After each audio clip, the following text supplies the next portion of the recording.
वर रेंज नव्हती बहुतेक म्हणून फोन लागत नव्हता. इकडे रेंज आहे, फोन लागेल.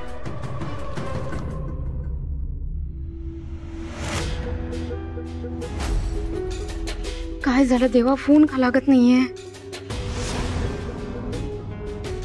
त्यांचा फोन का लागत नाहीये? हे काय, या लीलाचा चष्मा कुठे आहे?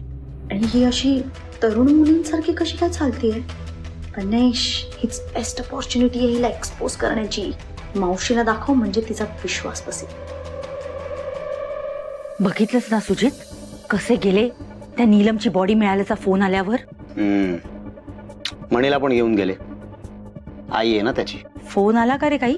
म्हणजे बॉडीची ओळख पटली का? अजून तरी फोन नाही आलाय. पण फोनची वाट कशाला बघायची मॉम?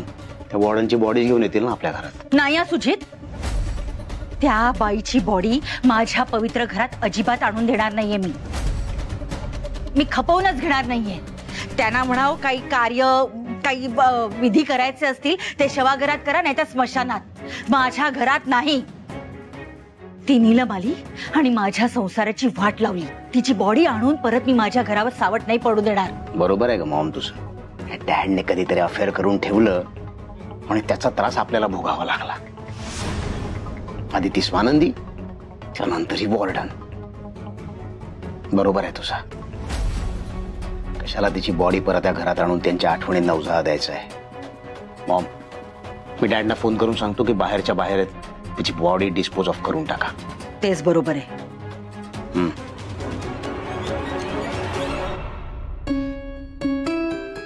काय करू? मावशीला नेऊ का आत? पण 2 वेळा माझा प्रयत्न फसलाय आणि सगळे माझ्यावर रागवलेत. यावेळी पण तसंच झालं ना तर तनिषा, तुला घराबाहेर जावं लागणार आहे. विचार कर, सांगू की नको सांगू? नाही, पण जर यांचा विश्वास जिंकायचा असेल ना तर तनिषा तुला सांगावंच लागणार आहे. Go for it.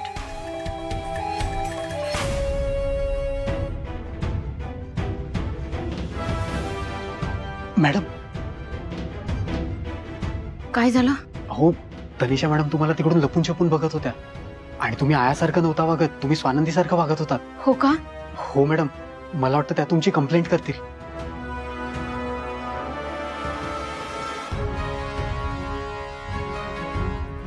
सुजित, मावशी, मी काय विचारत होते, ती लीला आणि वॉर्डन त्या एकमेकींना ओळखतात का? नाही म्हणजे कधी भेटल्यात का याआधी? तनिष, तुझं संपतच नाहीये यार.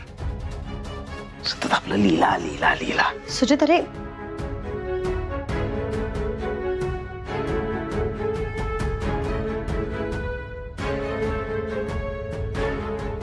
तनू, तुला नसत्या चौकशा कशाला हव्यात? तुला ह्यानी एवढा दम दिला तरी काही फरक नाही पडला.